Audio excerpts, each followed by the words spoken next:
What's happening, y'all? It's your girl Jay Watts, cross-genre music sensation, and I'm live in living color. It's all about you. Don't shrink the screen, cause it's all about you. Yeah, yeah, yeah. Pleasant good evening to everyone. It's really my honor, my privilege to come, and as Felina has said, she has really become part of my extended family because my mother adopts a whole lot of people, and Felina is one of that she has on speed dial. But the work that Mipo is doing in Haiti is truly God's work. We know that part of what will make the nation stronger is the engagement of Haitians in the diaspora giving back to the nation from whence they've hailed. We know that it is the remittances, it is the talent, the skill, and the expertise of Haitians abroad that have helped to undergird a nation during times of transition, during times of trouble, during times of devastation and disaster. And our continued support for the growth and development of the institutions in Haiti is really what is required. I had an opportunity just last week to be visited on Capitol Hill by the Minister of Agriculture in Haiti. And there are a whole host of things that I would like to see us mobilize around. One of them is really trying to rebuild the integrity of the agricultural sector, of the land and the environment. One of the things that we don't often talk about is how the degradation of the environment helps to thwart a lot of the efforts that we are doing in terms of feeding the human spirit and the human mind. When you aren't able to feed yourself, it makes it a lot more difficult to be able to sit still in school. We say that here, but it's the same everywhere. And the devastating hurricane really hit the breadbasket of the nation. The nation has become very food insecure, extremely food insecure. And we don't want to be put in a position where the agricultural sector becomes dormant. We have to do everything that we can to make sure that planting begins once again, that the seasonal planting that must take place in order for the nation to feed itself, that we engage, that we bring in the materials, whether it's seed. It's a lot more important at this stage, well, it's just as important in meeting the daily needs for nutrition that our children need, that we also get our farmers moving again. We were also informed that as we are concerned about the spread of cholera, the infrastructure through which water flows across the nation was also compromised by the hurricane. And of 30-odd watersheds, there are only 17 that are currently working correctly. So when we send our medical missions down to push back and to help with the outbreak of cholera, our efforts have to be doubled because no one can survive without water. And if the water is contaminated, that compounds the work that we are doing.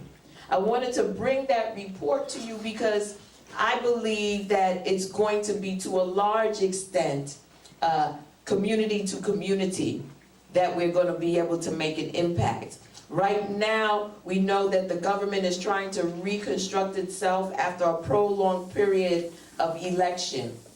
At the same time, because of those challenges, the ministries are not up and moving as much as they should. And then the Treasury is not one that is able to support all of the efforts that need to happen simultaneously. So that the Department of Agriculture, is barely maintaining itself and its staff, let alone being able to help farmers with the supplies, the tractors. I mean, we know that our people will go out and chop bush with a machete, right? But we know that if we're able to, we can expedite the whole planting process by helping the nation to get some plows in, some more modern machinery in, because what has to happen immediately. And so I just wanted to share that with you. I am looking forward to traveling to Haiti, hopefully next month. I'm working with a number of my colleagues on Capitol Hill. As you all know, my party is not in favor right now. But there's something remarkable in the way that God works. Because there's actually a Haitian American woman on the other side of the aisle. And she is very familiar with all of us here in Brooklyn. I believe she has many relatives that still live in Brooklyn. And we have found a bond around our passion for Haiti. Hers, of course, being descendant, mine, of course, being adopted. But at the same time, it's the same passion. And she has made a commitment for us to work together, to go down to Haiti, to do an assessment, to work at the local level. One of the questions I had asked the minister, because I've been hearing it from folks in the community, was did he have any issue if we were to work with municipal governments, with mayors?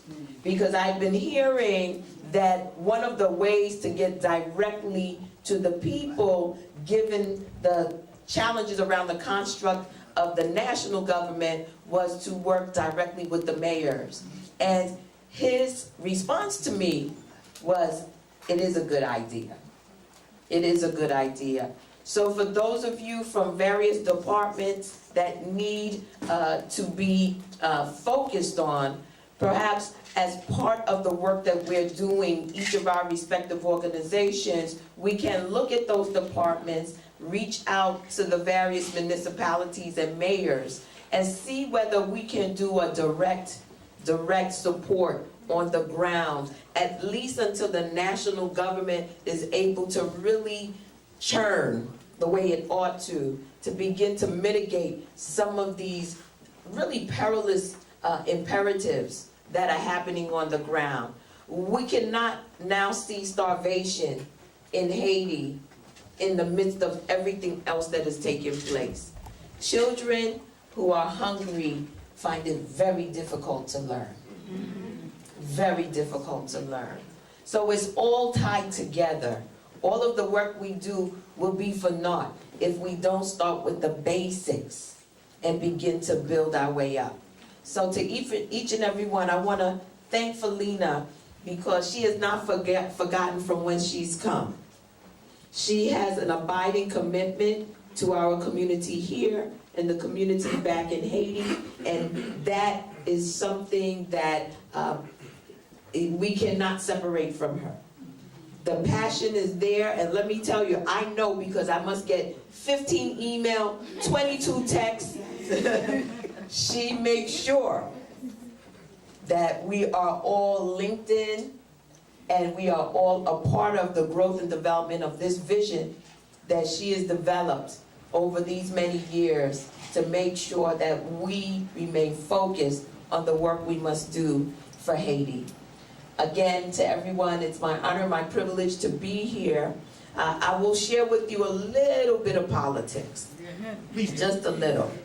I have made the determination that, given all of the information and facts that I have received in confidential briefings on Capitol Hill, my own anecdotal observations of what took place during the 2016 presidential election, the lack of respect that Donald Trump has shown to our community, to those of us who are of African descent, to those of us who are immigrants, to those of us who labor to strengthen this nation each and every day by lending our talent, our skill, and expertise to the building of communities, to the lack of vision that he has shown in terms of the individuals that he is nominating to fill his cabinet.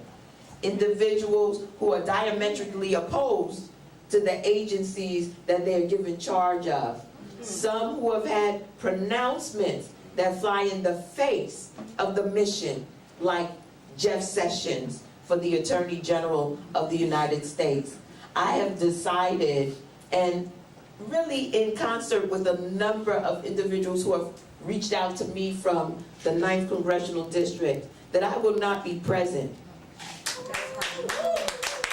at the inauguration of Donald Trump.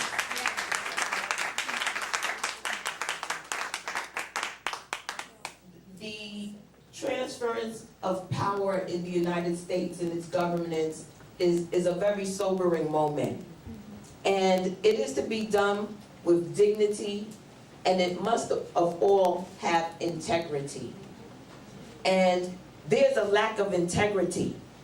Our integrity as a nation was compromised the moment that Russia hacked into the dealings of this nation. And what you're hearing is only the beachhead. You have not seen the root. It is deep, very deep. And it is something that we cannot let just go by. This was not a normal election. It was not a normal election, and don't let anyone try to normalize it for you. It will be at our own peril if we normalize what took place in 2016 in the presidential elections in the United States of America. We must be vigilant. There's a lot of work that has to be done to make sure we are never breached like that again, that it does not continue into this presidency. Because if indeed our president is compromised going into office, we will be at a point of a constitutional crisis. So to each and every one, I am very sober. I am not just playing games here. When I was elected, when W.H. Bush was the president of the United States. And I visited the White House, though I did not agree with his policies many of the time. And so it is not about who you like and who you don't like. It is not about party and being partisan for no good reason. We have to work with each other. I have to work with Mia Love if I want to see Haiti grow and prosper. This is about the integrity of our nation. This is about a foreign entity and its intelligence apparatus infiltrating our nation in a way that we have never, ever experienced before, and that we must be vigilant to make sure never, ever happens again. So to each and every one, I will be at the Women's March.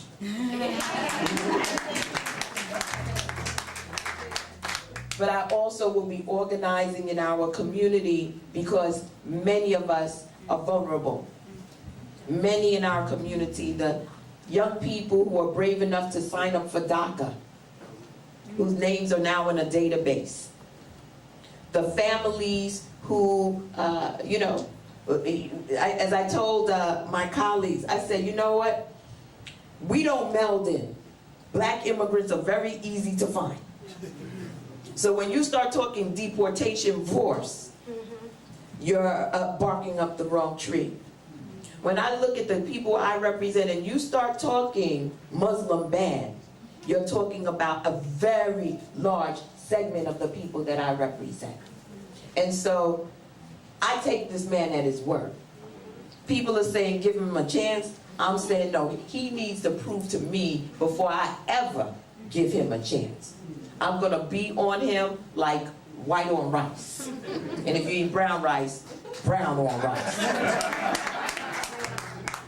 At every turn. Because what he pronounced to get into that office was at our expense. Everyone enjoy the rest of the festivities. Mipo, let us continue to show our support, expand our circle of influence to raise this organization up so that it can continue to do the work that it needs to do for this generation and generations to come. Thank you.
Baby, no, no.